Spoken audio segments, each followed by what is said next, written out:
Nunca pensé que el lugar donde construí mi vida sería el mismo donde me enterrarían en vida. El aire en el mirador olía a gardenias frescas, a champán helado y a mentiras bien planchadas. 500 invitados. Trajes de diseñador. Joyas que relucían como promesas vacías. Y yo. Con mi saco de segunda, mis zapatos que ya habían visto mejores días. Y ese silencio que solo conocen los que han aprendido a tragarse el orgullo. Aquí te toca, Iván, dijo mi mamá, sin siquiera mirarme. Su dedo señaló una mesa arrinconada, junto a los contenedores de basura, donde el personal de catering terminaba su turno antes de servir el postre. Alrededor, todo era mío. Cada flor, cada copa, cada vela encendida en el salón de eventos más exclusivo de Polanco. Pero esa noche, yo no era el dueño. Era el hijo equivocado. El error de cálculo familiar. El que sobró. Tu hermano necesita esos lugares para gente importante, añadió mi papá, ajustándose la corbata de seda como si fuera un collar de distinción. Gracias por aceptar la invitación, pese a todo. No dijo gracias por venir, hijo. No dijo nos alegra verte. Solo, pese a todo. Como si mi presencia fuera un acto de rebeldía. Como si el simple hecho de existir en ese espacio ya fuera una afrenta. Asentí. Callé. Porque cuando te han enseñado durante 30 años que tu voz no importa, aprender a callar se vuelve tu segunda piel. Pero esa noche, no iba a callar para siempre. Me llamo Iván Montes. Tengo 32 años. Nací en Narvarte, en una casa de 2 pisos con techo de lámina que goteaba cuando llovía fuerte. No éramos ricos, pero éramos dignos. Hasta que nació Leonel. Él fue el niño de oro. El que nunca fallaba. El que entró a la mejor universidad, se casó con la hija de un senador. Y ahora se casaba en mi salón. Yo, en cambio, fui el raro. El que dibujaba planos en las servilletas del comedor. El que ganó un concurso nacional de diseño urbano a los 14 años. Y cuyos padres no fueron a la premiación porque había partido de fútbol americano de Leonel. A los 18, me ofrecieron una beca en Canadá para estudiar arquitectura sostenible. Arquitectura, pa, ¿qué? ¿Vas a construir casuchas en Acapulco?, me dijo mi papá. Mejor estudias derecho como tu hermano. Algo decente. Rechacé la beca. No por miedo, sino porque ya sabía que, sin su apoyo, no tendría techo bajo el que regresar. Me fui de casa a los 19.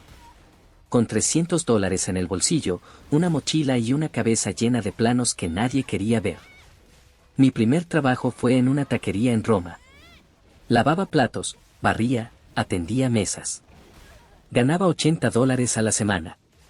Pero aprendí. Aprendí cómo la gente se mueve en el espacio. Donde se sienten cómodos. Donde ríen de verdad. Un día, el dueño me pidió que le ayudara a rediseñar el local. ¿Tú, el del fregadero?, preguntó un cliente. No manches, respondí, pero sí, yo. Lo hice gratis. A las 2 semanas, los clientes decían que la taquería se sentía distinta, más viva. El dueño me dio $200. Y una recomendación. Así empecé. De taquería en taquería, de restaurante en restaurante. Hasta que un viejo arquitecto me contrató como asistente en un proyecto de hospitalidad consciente en Mérida. Allí aprendí que el diseño no es solo forma. Es emoción. Es dignidad. Es cómo haces que una persona se sienta vista en un lugar. A los 25, abrí mi primera empresa, Aire Arquitectura. Nos especializamos en hoteles boutique y salones de eventos con alma. A los 28, compré un terreno en Polanco. Era un viejo edificio de oficinas, abandonado, con olor a moho y desesperanza. Lo transformé. Paredes blancas que respiran. Techos abiertos al cielo. Madera reciclada de viejos barcos de Acapulco. Y lo llamé El Mirador. Hoy, El Mirador vale $48 millones. Tengo 3 hoteles en la Riviera Maya, un restaurante galardonado en Guadalajara. Y una consultoría que trabaja con cadenas internacionales. Pero en casa. Yo sigo siendo el que se fue por loco. Mis padres piensan que trabajo en un sitio de banquetes. Como si sirviera consomé los fines de semana.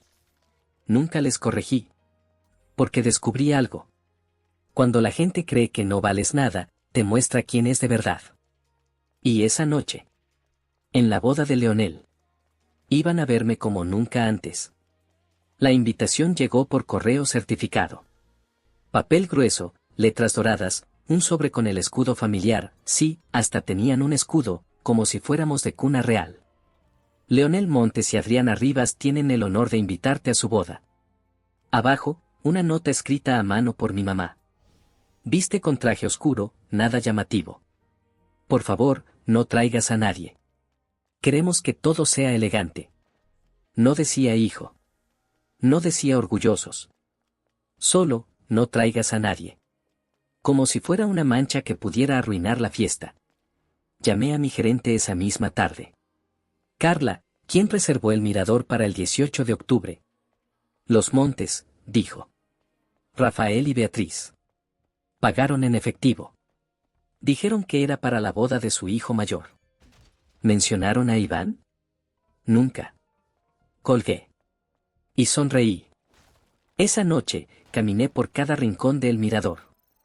Toqué las paredes que diseñé con mis propias manos. Vi el cristal de Bohemia que elegí para las copas. Sentí el frío del mármol italiano bajo mis zapatos. Y decidí. No iba a arruinar la boda. Iba a honrarla. Pero antes, iba a hacer que vieran. Carla y yo planeamos cada detalle.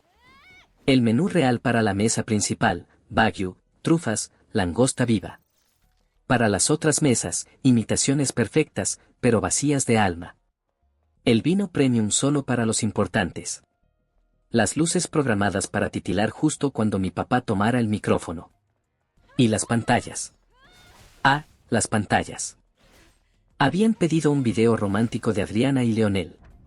Pero yo tenía otro guión. Un montaje de mi vida. Fotos que nadie había visto. Recortes de prensa que mis padres nunca leyeron.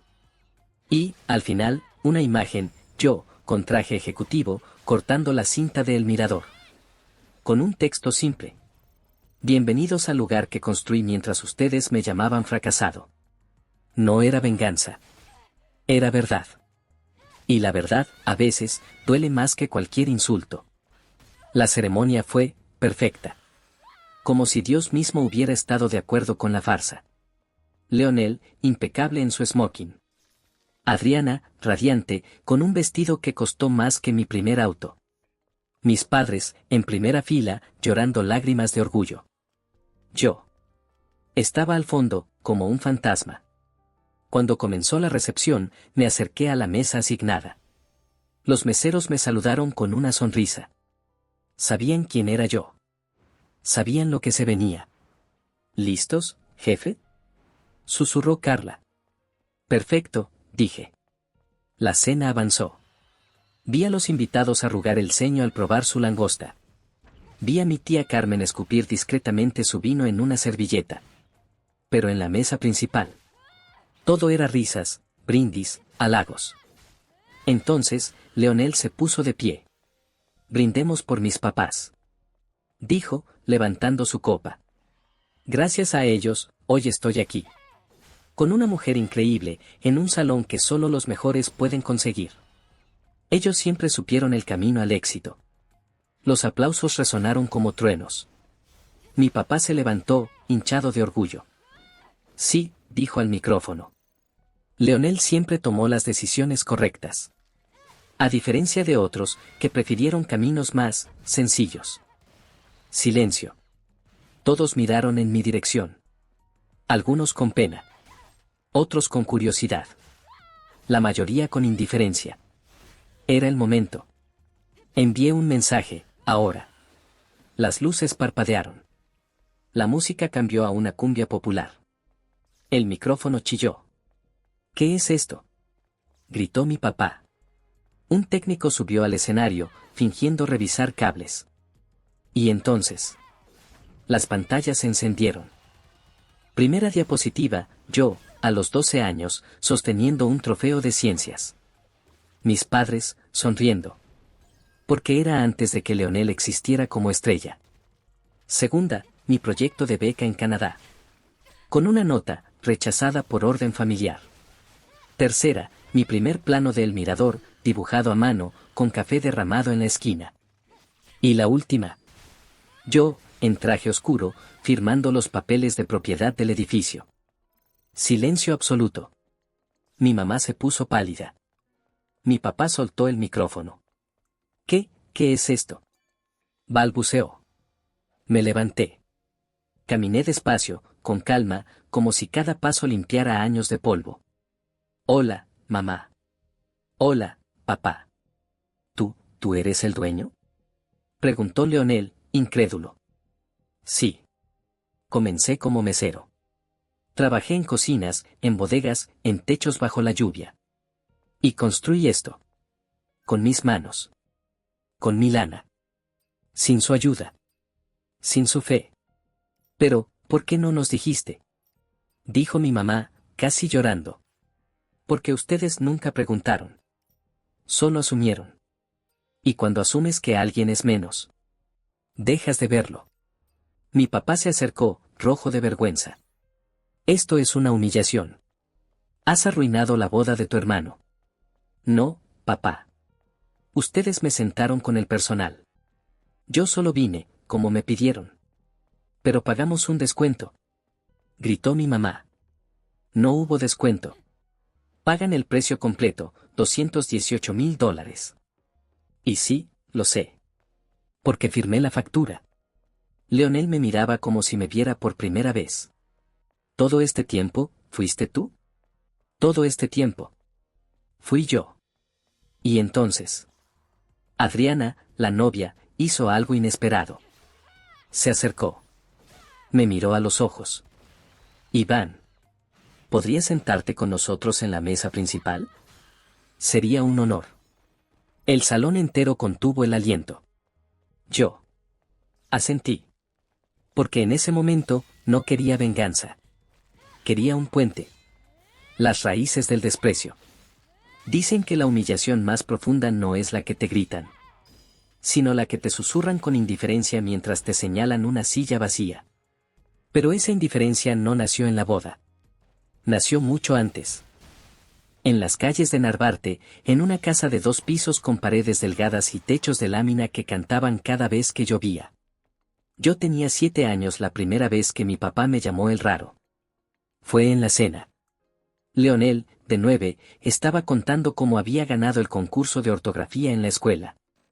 Mis padres lo escuchaban como si cada palabra saliera de la boca de un santo. Yo, emocionado, interrumpí. Papá. Hoy hice un dibujo del patio de la escuela. Pero lo hice como si fuera una plaza.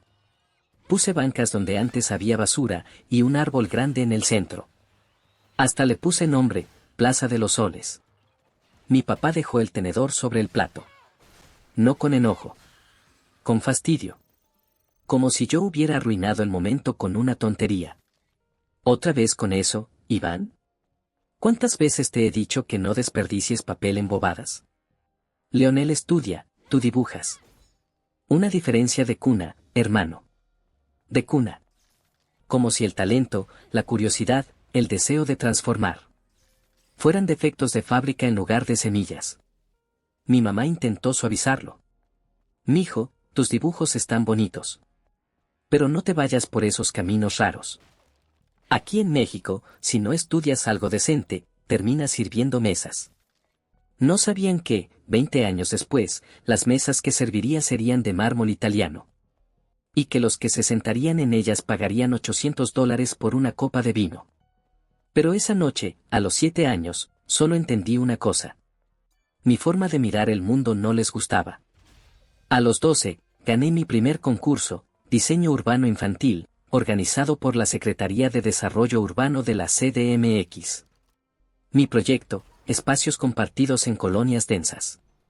Propuse convertir callejones sin salida en microplazas con juegos de sombra y huertos comunitarios. Un jurado compuesto por arquitectos y funcionarios elogió la visión social y ecológica del trabajo. Me entregaron un trofeo de acrílico con una placa dorada.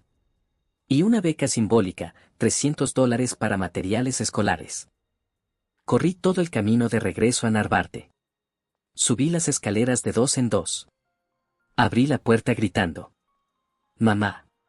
Gané. Van a publicar mi nombre en el periódico. Ella estaba en la cocina, preparando el mole para la cena de domingo. Ni siquiera se volvió. ¿En serio? Qué bueno, mijo. Ponlo en tu cuarto. Ahora ayúdame a moler los chiles, que tu hermano llega con su tutor de matemáticas y no quiero que vea la cocina desordenada. No hubo abrazo. No hubo foto familiar. Solo el olor a ancho y pasilla y el zumbido del molcajete. Esa noche, en la mesa, Leonel habló de su preparación para el examen de admisión a la Prepa 3. Todos escucharon. Yo puse el trofeo al lado de mi plato. Nadie lo miró. Ni siquiera cuando lo empujé suavemente. ¿Y qué te dieron?, preguntó mi papá, sin levantar la vista del periódico. Un trofeo y $300. ¿$300? Mi mamá se alarmó. Pero si eso es una fortuna. ¿Y para qué te lo dieron? Por el proyecto sobre espacios públicos. Ah, dijo mi papá, por fin levantando la vista. O sea que no fue por algo de verdad. No fue por matemáticas, ni por derecho, ni por ciencias reales. Fue por eso. Eso. Como si el espacio no fuera algo real. Como si la forma en que vivimos no tuviera valor. Leonel soltó una risita. Iván quiere ser arquitecto. Como los que hacen casas para pobres en Acapulco. Calla, Leonel, dijo mi mamá, pero sin convicción. Más bien como si le diera vergüenza por mí. Esa noche, guardé el trofeo en una caja de zapatos. Y nunca más lo saqué. A los 17, todo cambió. En la feria vocacional de la preparatoria, una representante de una universidad en Vancouver me vio dibujar en un cuaderno durante un descanso. No era un dibujo cualquiera. Era una reconstrucción del mercado de Narvarte, con propuestas para mejor ventilación, sombra natural y flujo peatonal. ¿Has pensado en estudiar arquitectura sostenible?, me preguntó. Nunca nadie me había hecho esa pregunta. Nunca nadie había usado la palabra sostenible en mi casa sin burlarse. Le dije que sí. Que me encantaría. Que soñaba con construir lugares donde la gente se sintiera vista, no solo alojada. 2 meses después, recibí la carta. Beca completa en la School of Architecture and Environment de la University of British Columbia.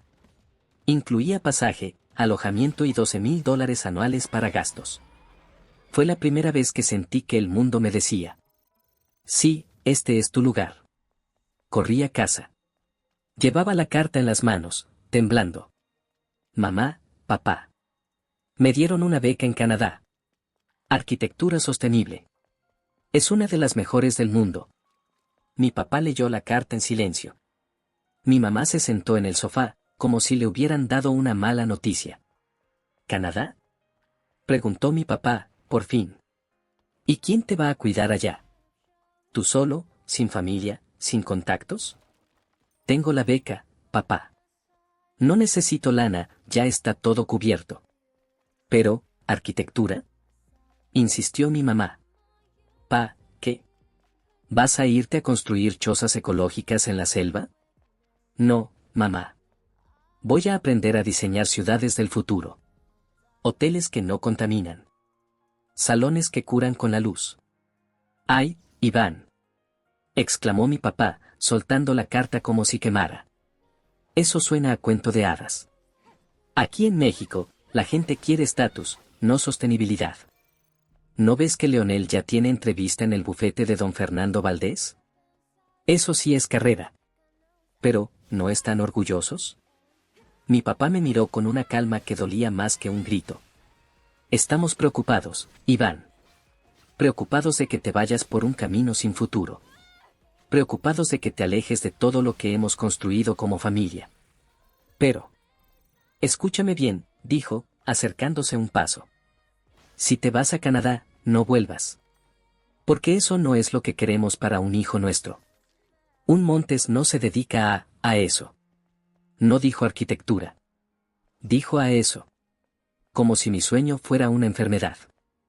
Rechacé la beca al día siguiente. No porque ya no la quisiera, sino porque no tenía a dónde regresar si me iba. A los 19, me fui de casa. No hubo discusión. No hubo drama. Solo una mochila, $300 ahorrados de dar clases de dibujo a niños del barrio. Y una promesa silenciosa. Volveré cuando construya algo que no puedan ignorar. Mi primer trabajo fue en la taquería del parque, en la Roma Norte. A las 5 de la mañana, lavaba platos con agua helada que me partía la piel. A las 3 de la tarde, barría migajas bajo mesas donde la gente decía: este lugar tiene algo, como más alma. Un día, el dueño, Don Chui, me llamó.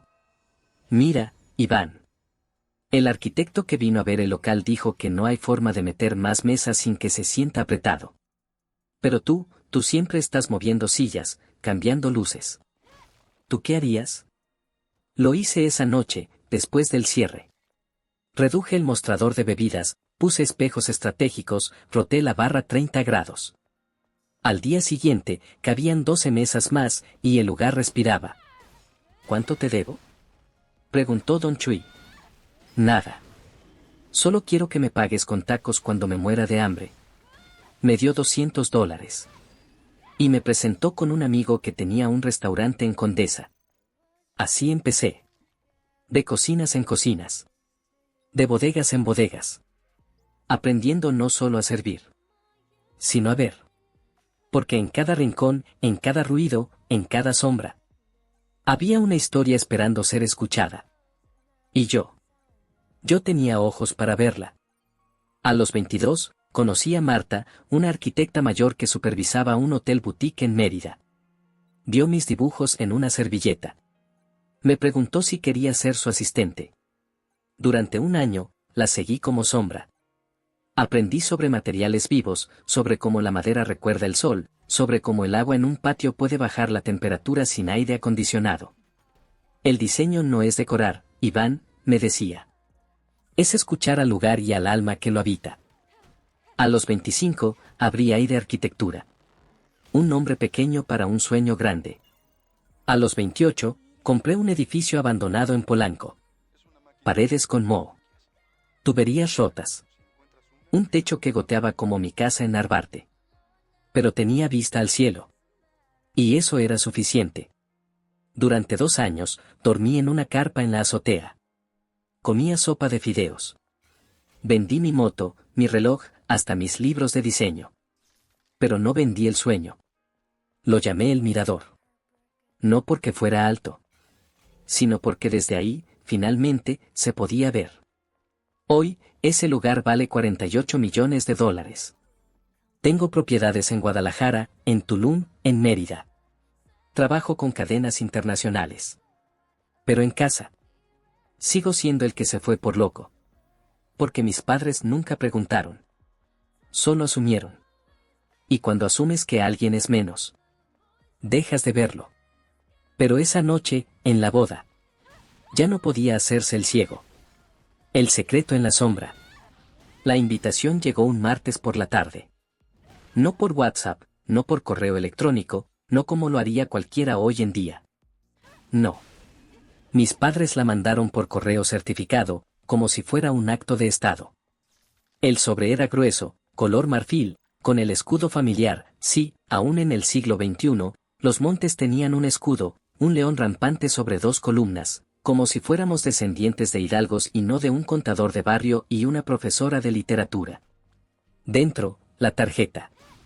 Leonel Montes y Adriana Rivas tienen el honor de invitarte a su boda. Elegante. Impersonal. Y al dorso, una nota escrita a mano por mi mamá.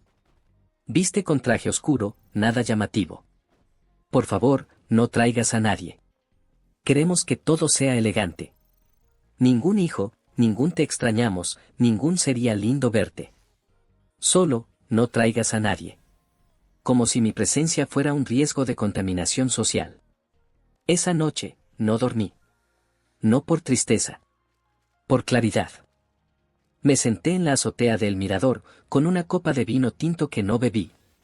Y miré la ciudad parpadear bajo la niebla de CDMX. Polanco, Narvarte, Santa Fe.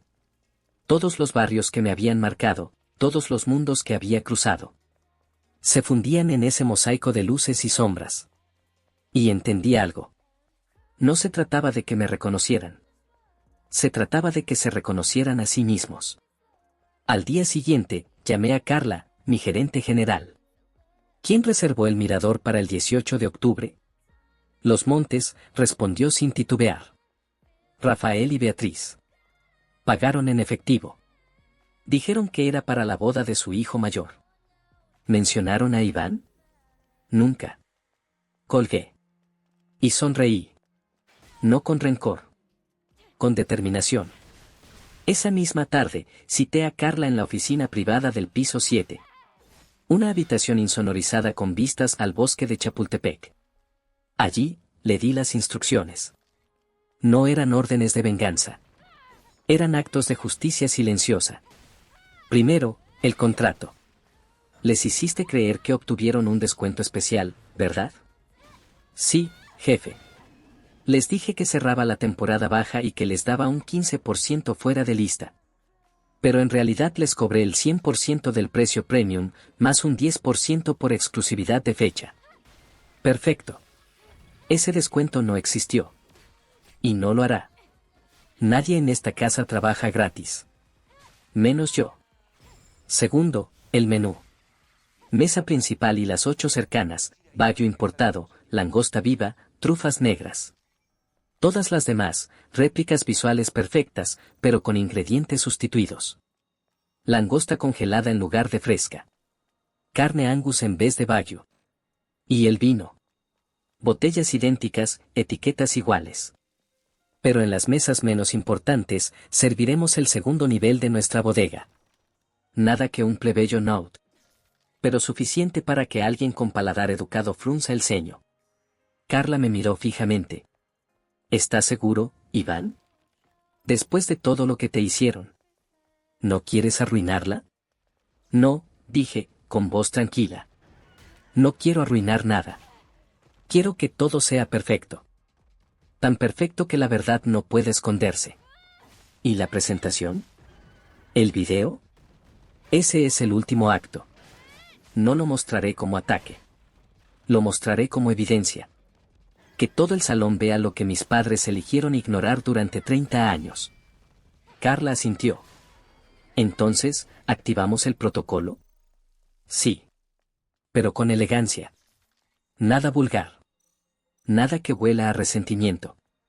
Solo, verdad, presentada con la misma precisión con la que diseñamos cada rincón de este lugar. Durante las semanas previas a la boda, me moví como una sombra dentro de mi propio imperio. Recorrí cada pasillo del mirador. Probé cada platillo del menú de prueba. Ajusté la iluminación hasta que las sombras cayeran exactamente donde quería. No para ocultar, sino para revelar. Una tarde, mientras supervisaba el montaje del jardín vertical en la entrada, me encontré con Don Chui, el dueño de esa taquería de la Roma Norte donde todo comenzó. Lo había contratado como proveedor de mole para el menú de bienvenida.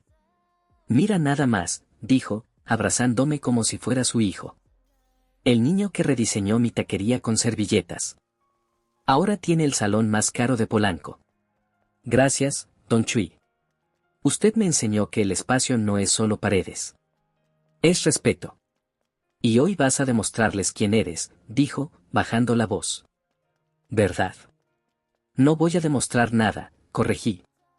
Solo voy a estar. Y a dejar que las cosas hablen por sí solas. Él asintió, con ojos brillantes. Entonces, ¿puedo sentarme en la mesa del personal contigo? Sería un honor. El día anterior a la boda, revisé el montaje final del video. Lo había llamado La Otra Historia. Primera imagen, yo, a los 7 años, dibujando en el piso de la sala de Narvarte. Con un plano del patio escolar transformado en plaza. Título, soñaba con espacios donde la gente se sintiera vista. Segunda, el trofeo de ciencias a los 12. Fondo, mis padres sonriendo. Pero fuera de foco, como si ya estuvieran distraídos. Tercera, la carta de la beca canadiense, con una nota manuscrita mía al margen. Vale la pena irse si no tengo a dónde regresar. Cuarta, mi primer local en Condesa. Una fachada modesta con una placa de madera, hay de arquitectura. Fecha, 25 de marzo, 2020. Texto, comencé con $200 y una promesa a mí mismo. Quinta, la firma de los papeles del Mirador. Yo, con traje oscuro, estrechando la mano del notario. Detrás, las ruinas del edificio antiguo. Texto, construí esto con mis manos y mi silencio. Sexta y última, una foto en blanco y negro. Yo, de espaldas, mirando el salón vacío la noche antes de la inauguración. Texto final. Bienvenidos al lugar que construí mientras ustedes me llamaban fracasado. No había música. Solo el sonido del viento, del trazo de un lápiz, del golpe suave de un martillo. Los sonidos de la construcción. Los sonidos de la resistencia. La mañana de la boda, me levanté a las 5. Me duché con agua fría. Me vestí con un traje oscuro, el mismo que me pidieron. Pero con camisa blanca sin corbata. Nada llamativo. Todo esencial. Desayuné solo en la terraza. Café negro. Tostadas con aguacate de mi huerto en Mérida. Y silencio. A las 8, Carla llegó con el informe final. Todo listo, jefe. El personal sabe su papel. Las pantallas están sincronizadas. El menú, diferenciado.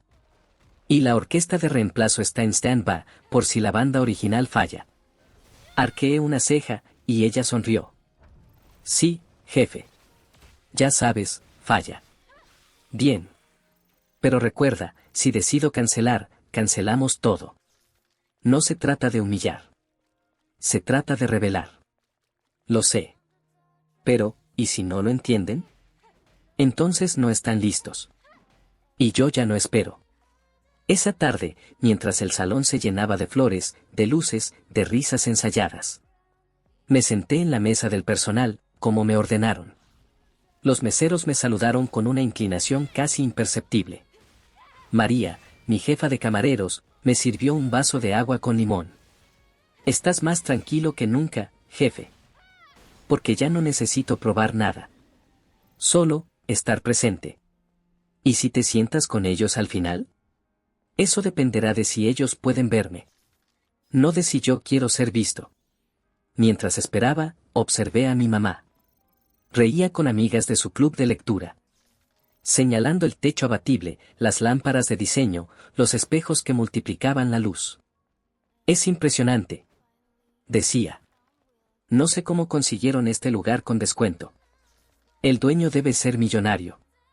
Mi papá, por su parte, se pavoneaba con colegas del despacho, diciendo que su hijo se casaba en el mejor salón de la ciudad, reservado con meses de anticipación. Nadie sabía que el dueño estaba sentado a 3 metros, bebiendo agua en un vaso de plástico, esperando a que el espejo se rompiera. Cuando las luces se atenuaron y la ceremonia comenzó, me quedé en la periferia. Como siempre. Pero esta vez, no por vergüenza. Por estrategia. Vi a Leonel jurar amor eterno. Vi a Adriana sonreír con los ojos llenos de futuro. Vi a mis padres llorar como si Dios mismo los hubiera bendecido. Y yo solo pensé. Pronto sabrán que el milagro no fue conseguir el mirador. Fue que yo los dejé entrar. Porque podía haber negado la reserva. Podía haber dicho, no presto mi salón para burlas disfrazadas de celebración. Pero no lo hice. Los invité. A su propia confrontación. Y eso es más poderoso que cualquier venganza. Porque la venganza grita. La verdad solo espera. Y esa noche, la verdad tenía asiento en la mesa principal. Aunque nadie lo supiera. Todavía. El salón quedó en silencio. No el silencio de la confusión. No el silencio del respeto. Sino el silencio del espejo agrietado. Ese momento en que ves tu reflejo y ya no reconoces al que te mira. Las pantallas seguían encendidas. Mi rostro a los 7 años, con un dibujo de Plaza de los Soles en las manos. Mi nombre en letras pequeñas en un periódico de la CDMX, joven de Narvarte propone espacios verdes en colonias densas. Y al final, yo, con traje oscuro, firmando los papeles de propiedad del mirador. ¿Qué es esto? Balbuceó mi papá, el micrófono temblando en su mano. No lo soltó. Como si aferrarse al aparato le devolviera el control. Hola, mamá. Hola, papá, dije, levantándome despacio. Mis zapatos resonaron en el mármol, suaves pero firmes, como pasos que no se arrepienten. Caminé hacia el centro del salón. No con arrogancia. Con presencia. Algunos invitados se giraron en sus sillas. Otros bajaron la vista, incómodos, como si presenciaran algo demasiado íntimo. Pero la mayoría me miró. Por primera vez en 30 años, me vieron. ¿Tú eres el dueño? Preguntó Leonel, su voz quebrada por la incredulidad. Sí. Comencé como mesero. Lavaba platos en una taquería de Roma. Barría migajas en Condesa. Dormí en azoteas, comí sopa de fideos durante meses. Y construí esto. Con mis manos. Con mi lana. Sin su ayuda. Sin su fe. Mi mamá se levantó, las manos crispadas sobre el regazo del vestido de seda. Pero, ¿por qué no nos dijiste? Porque ustedes nunca preguntaron. Solo asumieron. Y cuando asumes que alguien es menos, dejas de verlo. Mi papá dio un paso al frente. Su rostro, antes hinchado de orgullo, ahora enrojecido de vergüenza. Esto es una humillación. Has arruinado la boda de tu hermano. No, papá. Ustedes me sentaron con el personal. Yo solo vine, como me pidieron. Pero pagamos un descuento. Gritó mi mamá, como si eso lo justificara todo. No hubo descuento.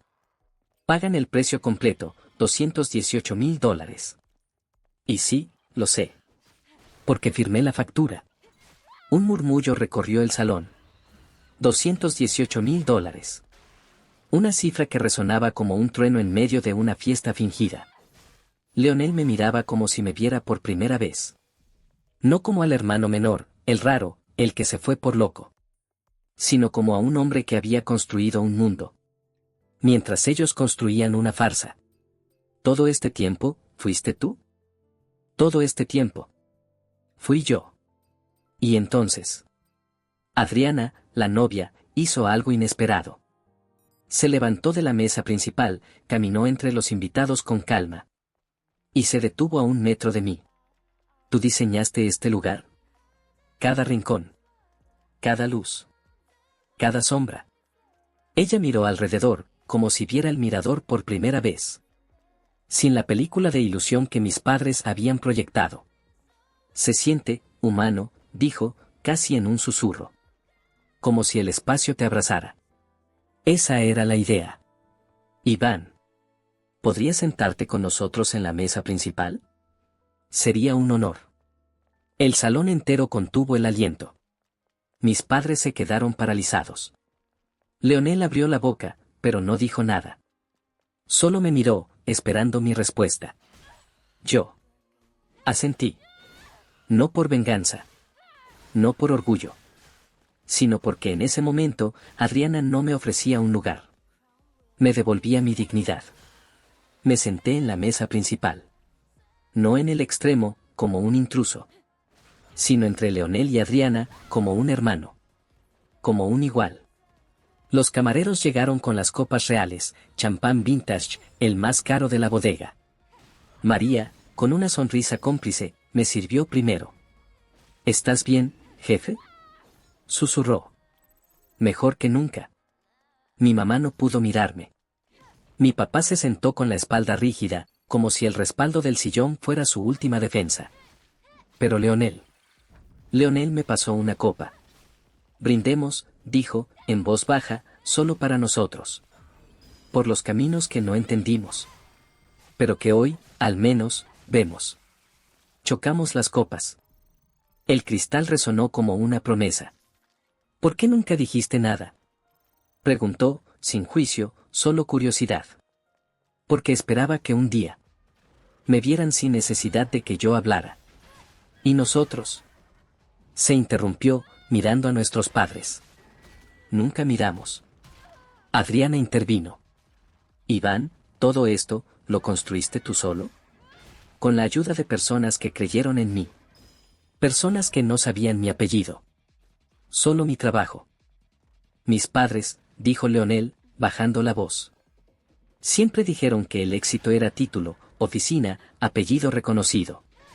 Pero tú construiste algo con alma. Con trabajo honrado, corregí. Sin atajos. Sin nombres. Solo con las manos limpias y la cabeza en alto. En ese momento, mi papá se levantó. Esto es demasiado, dijo, pero sin gritar. Solo con voz cansada. Necesito aire. Se alejó hacia la terraza.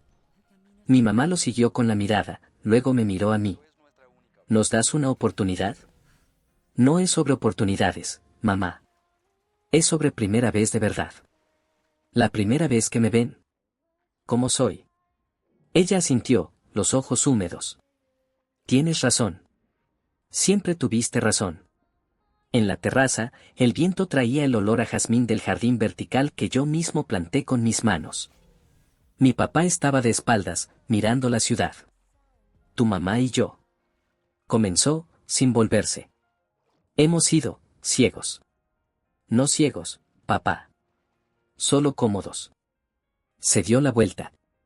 Había envejecido 10 años en 10 minutos. Pensábamos que el éxito era una sola cosa, título, oficina, apellido reconocido. Pero tú construiste algo con alma. Con trabajo honrado, repetí. Sin su ayuda. Pero tampoco con su destrucción. ¿Por qué no nos arruinaste? ¿Por qué no cancelaste la boda? Porque no quería arruinar nada. Quería que vieran. Y lo vimos. Guardamos silencio. El eco del salón, risas, música suave, el tintineo de las copas, llegaba amortiguado. ¿Estás orgulloso de lo que construiste? Preguntó. Más de lo que jamás supe decir. Entonces, algo que nunca creí posible. Mi papá, el hombre que nunca lloró. Me abrazó. Estoy orgulloso de ti, Iván. Más de lo que jamás supe decir. En ese abrazo, no hubo palabras. Solo el eco de años perdidos. Y la promesa de uno nuevo. Regresamos al salón. La orquesta tocaba una cumbia suave, elegida por mí. Los invitados bailaban. Leonel y Adriana compartían un trozo de pastel real, el de verdad, no la versión para mesas secundarias. Mi mamá se acercó. ¿Podemos cenar juntos la próxima semana? En tu restaurante en Guadalajara. Sería un placer. ¿Y me enseñarías a ver los espacios como tú los ves? Sonreí. Claro, mamá. Empieza por mirar a la persona que los construyó. No al título que lleva, sino al alma que puso en cada piedra. Ella sintió, con una lágrima silenciosa. Esa noche, no gané una batalla. No humillé a nadie. Solo me hice visible. Y en un mundo que juzga por el carro, el reloj, el apellido. A veces, la verdadera revolución es seguir trabajando en silencio. Con dignidad. Con fe en lo que haces. Aunque nadie te vea. Porque al final, no se trata de que te reconozcan. Se trata de que tú te reconozcas. Mientras la fiesta continuaba, me aparté un momento. Me senté en una banca de madera reciclada, la misma que había diseñado para este rincón de la terraza. El cielo de CDMX, con sus luces tenues, me envolvió. María se acercó con 2 copas. ¿Cancelo el resto del plan?, preguntó, refiriéndose a los ajustes finales que habíamos preparado. El aire acondicionado que subiría de temperatura. La iluminación que causaría incomodidad. El pastel alternativo. Miré el salón. A mis padres, ahora sentados juntos, observándome. A Leonel, riendo con Adriana. A los invitados, disfrutando de un lugar que yo construí con mis propias manos. Cancela todo, dije. Hagamos que esta sea la mejor boda que el mirador haya visto. ¿Estás seguro? Después de cómo te trataron. Completamente. La venganza ya no es necesaria.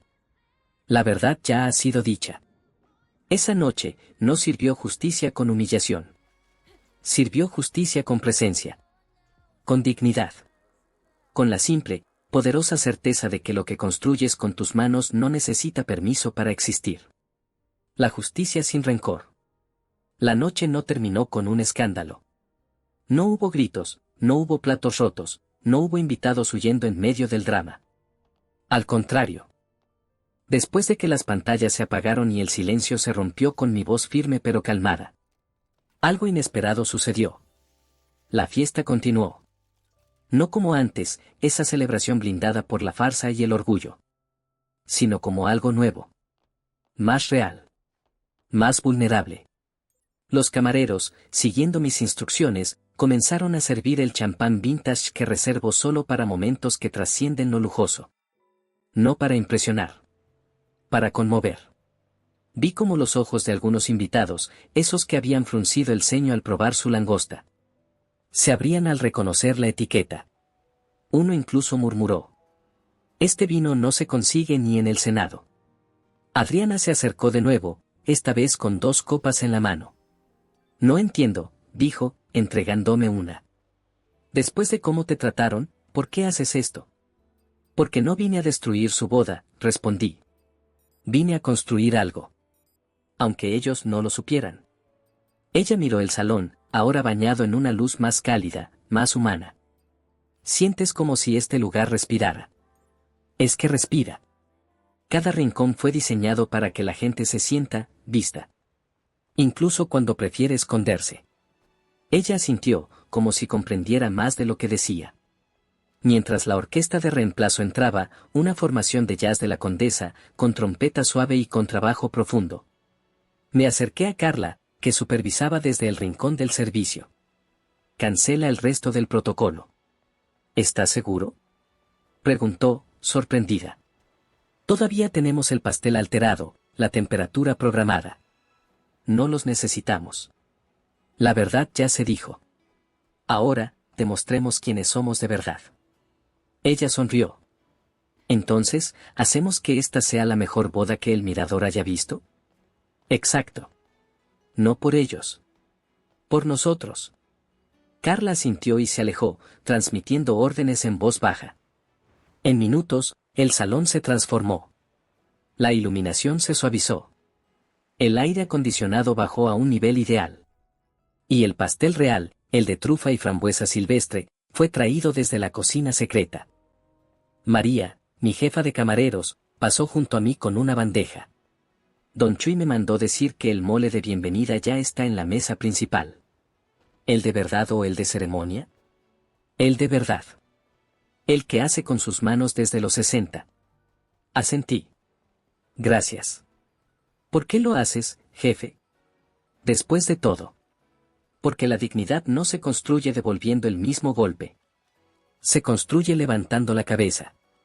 Y extendiendo la mano. Poco antes de la medianoche, mi papá me encontró en la terraza. No con arrogancia. Con humildad. Tu mamá y yo, queremos hablar. Tengo un evento que supervisar, dije. Pero sí es importante. Lo es. Nos sentamos en la banca de madera reciclada. El cielo de CDMX, entre la neblina y las estrellas, nos envolvió. Hijo. Comenzó, con voz temblorosa. Hemos sido ciegos. No ciegos, papá. Cómodos. Es peor, admitió. Porque la ceguera es falta de vista. La comodidad es elección. Guardó silencio un momento. Pensábamos que el éxito era una sola cosa. Título, oficina, apellido reconocido. Pero tú construiste algo con alma. Con trabajo honrado, corregí. Sin atajos. Sin nombres. Solo con las manos limpias y la cabeza en alto. ¿Por qué nunca nos dijiste? Porque esperaba que un día me vieran sin necesidad de que yo hablara. Mi mamá se unió entonces, con los ojos húmedos. ¿Nos das una segunda oportunidad? No es sobre segundas oportunidades, mamá. Es sobre primera vez de verdad. La primera vez que me ven. ¿Cómo soy? Ella asintió. Entonces, ¿nos enseñarías a ver? No respondí de inmediato. Miré el jardín vertical, las luces de Polanco, el reflejo del salón en el vidrio del piso 7. Empiecen por sentarse conmigo, dije. No en la mesa del personal. No en la principal. Solo, conmigo. Regresamos al salón. La música era suave. Los invitados bailaban. Leonel y Adriana compartían el pastel real. Cuando me vieron entrar, Leonel se levantó. ¿Te sentarías con nosotros? Preguntó.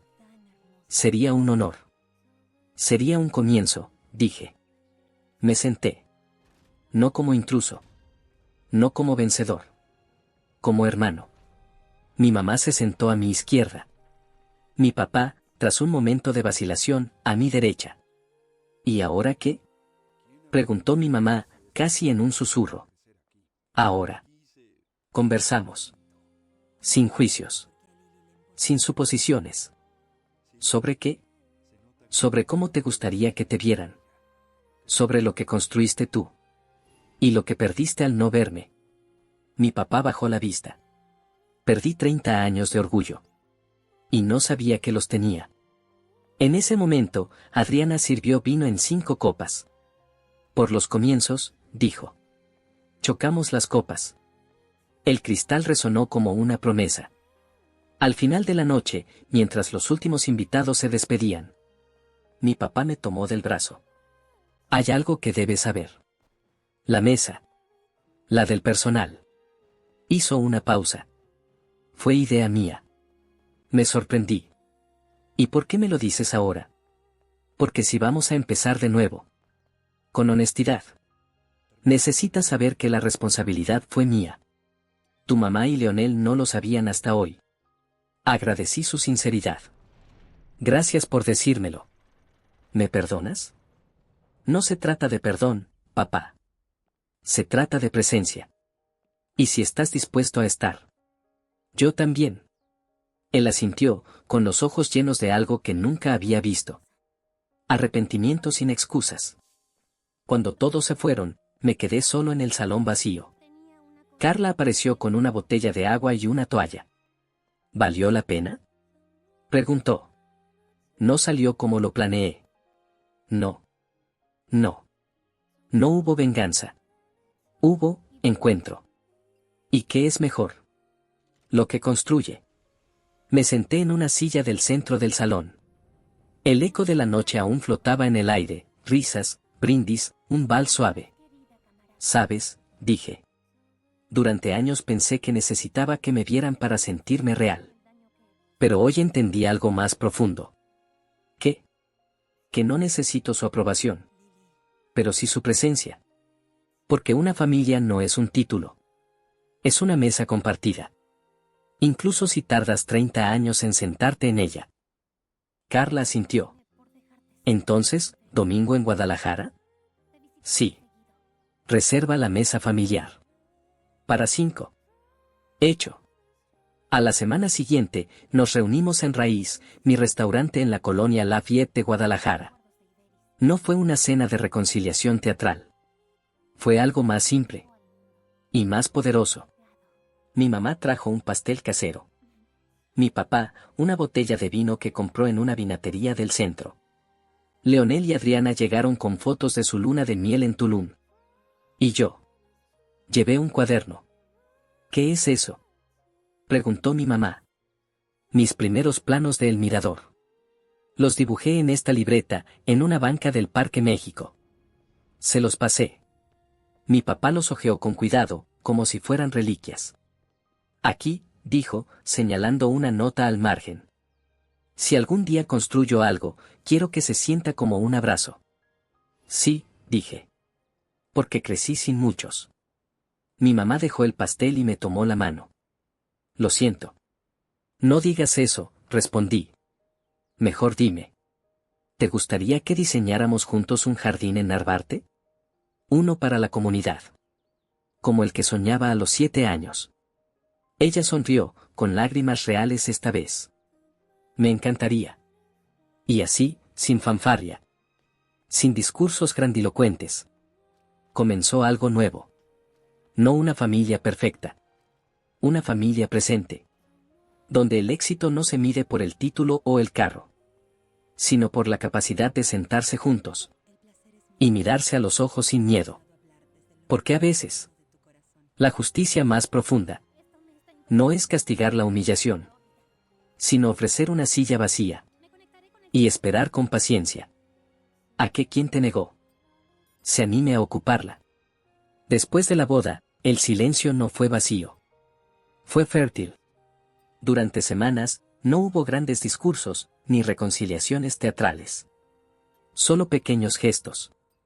Una llamada de mi papá preguntando cómo se elige un buen vino. Un mensaje de mi mamá: ¿te acuerdas de ese dibujo que hiciste de la plaza? Hoy pasé por Narvarte y me fijé en los callejones, tienen tanto potencial. Una invitación de Leonel para almorzar, no en un bufete, sino en una cafetería de Santa Fe, donde me habló de sus dudas, de su deseo de algo más allá del título, del apellido, del currículum perfecto. No fue perfección. Fue presencia. Y en eso, encontré una verdad que ninguna venganza podría haberme dado. La dignidad no se demuestra cuando todos te ven, sino cuando te eliges, incluso cuando nadie lo hace. Durante años, creí que necesitaba su reconocimiento para ser real. Pero esa noche en el mirador, aprendí algo más profundo. La verdadera justicia no es hacer que te vean. Es no necesitar que lo hagan. Y, aún así, extender la mano. Porque al final, no se trata de quien te sentó en la mesa equivocada.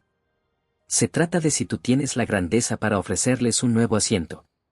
No de humillación, sino de posibilidad. He reflexionado mucho desde aquella noche. No solo sobre mi familia, sino sobre el mundo que habitamos. Un mundo obsesionado con la apariencia, con el título, con el carro, con el reloj.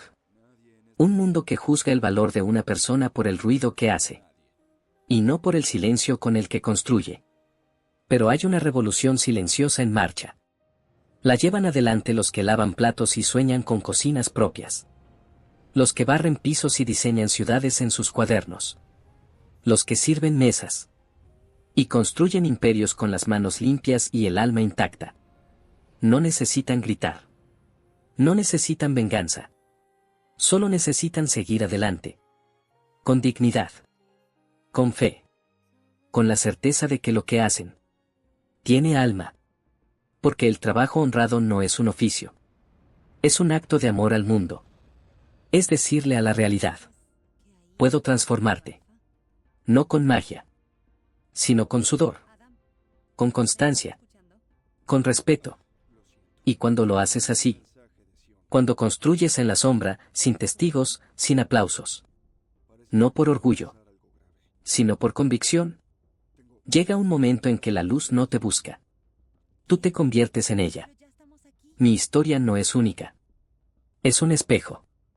Detrás de cada fracasado que tus padres, tus jefes, tus amigos, el mundo entero ha subestimado, hay una historia no contada. Hay un talento silenciado. Hay una dignidad que no se dobla. Y si hoy te sientes invisible, si te han sentado en la mesa del personal, si te han llamado simple mesero, solo albañil, solo repostero, solo jardinero, recuerda esto: nadie puede negarte lo que tú construyes en silencio. Tu valor no depende de su reconocimiento, pero tu grandeza sí depende de tu capacidad para no convertirte en ellos. Para no devolver desprecio con desprecio. Para no confundir justicia con venganza. Porque la venganza te ata. La justicia te libera. Y la justicia más poderosa es la que se sirve con una copa de buen vino. Una silla vacía. Y la simple, valiente decisión de seguir construyendo. Aunque te lo haya negado todo. No todo lo que brilla es oro. Pero todo lo que se construye con verdad brilla con su propia luz. Yo no nací en Polanco. Nací en Narvarte, en una casa con techo de lámina. No heredé un apellido poderoso. Heredé curiosidad, coraje y la certeza de que el espacio puede sanar. Y si yo pude, tú también puedes. No necesitas su permiso. Solo necesitas empezar. Hoy. Ahora. Con lo que tienes. Con lo que sabes. Con lo que sientes. Porque al final, no serás recordado por el título que llevabas, sino por el alma que pusiste en cada cosa que hiciste. Y en un mundo que valora lo rápido, lo fácil, lo llamativo, la mayor rebeldía es elegir lo honesto, lo lento, lo real. Si esta historia te conmovió, si te recordó a alguien que has subestimado, o a ti mismo, en esos días en que dudas de tu valor, dale like, suscríbete y comparte. Recuerda, somos H-Verso. Y comenta. ¿Te han subestimado por tu oficio? Porque cada comentario no es solo una palabra. Es un acto de resistencia. Un recordatorio de que no estás solo. De que hay miles como tú. Construyendo en la sombra. Esperando el momento en que el mundo gire. Y los vea. Nos leemos abajo. Hoy, sigo construyendo. No solo edificios. Sino puentes. Entre mundos. Entre hermanos. Entre el hijo que fui y el hombre que elegí ser. Y si te preguntas si valió la pena, te diré lo que le respondí a Carla esa noche, mientras el salón se vaciaba y el eco de la fiesta se desvanecía. No salió como lo planeé. No. No. No hubo venganza. Hubo encuentro. ¿Y qué es mejor? Lo que construye. Porque al final, no se trata de vencer. Se trata de vivir con dignidad. Y eso no se negocia. Se construye. Día a día. Con las manos. Con el alma. En silencio. Hasta que el mundo, por fin, no tenga más remedio que mirarte. Y reconocer. Este lugar tiene alma. La mesa vacía. Una semana después de la boda, regresé a El Mirador de madrugada. No había evento programado. Solo yo, el salón vacío, y el eco suave de la ciudad que nunca duerme. Caminé hasta el rincón donde me habían sentado. La mesa del personal. La mesa de los invisibles. Estaba limpia, como siempre. Pero yo no la miré como un lugar de humillación. La miré como un altar. Allí, en ese rincón olvidado por los invitados, fue donde el hijo invisible eligió no desaparecer, sino transformarse. Me senté. Uno de los meseros que trabajaba esa noche, recién contratado, sin saber quién era yo, se acercó con una jarra de agua. ¿Todo bien, jefe? Sí, dije. Solo recordando. Él asintió, dejó el vaso, y se alejó. Miré la sala. Las luces bajas, las sombras suaves, el mármol que guardaba los pasos de cientos. Pero solo uno de ellos había construido todo eso con sus propias manos. Entonces, hice algo que nadie esperaba. Quité la mesa del rincón. La limpié yo mismo. Y la coloqué en el centro del salón. ¿Por qué la mueve, jefe?, preguntó el mesero, desconcertado. Porque este lugar no tiene esquinas invisibles, dije. Cada asiento merece ser visto. Cada historia, escuchada. Al día siguiente, en la reunión de equipo, anuncié un cambio. A partir de hoy, no hay mesa del personal en el Mirador. Hay una sola categoría. Mesa con historia. Carla sonrió. ¿Y si los clientes piden separar al servicio? Les diremos que aquí, el servicio también es dueño de la historia. Y que a veces, los que limpian los platos son los que construyen el palacio. Desde entonces, esa mesa está siempre disponible. No como un rincón de castigo, sino como un recordatorio. Y en cada evento, dejo una silla vacía. No por quien falta, sino por quien un día fue sentado ahí. Y decidió no callar para siempre. Porque la dignidad no se pide. Se construye. En silencio. Con las manos. Con el alma. Y cuando lo haces así, hasta los espejos más ciegos terminan viéndote.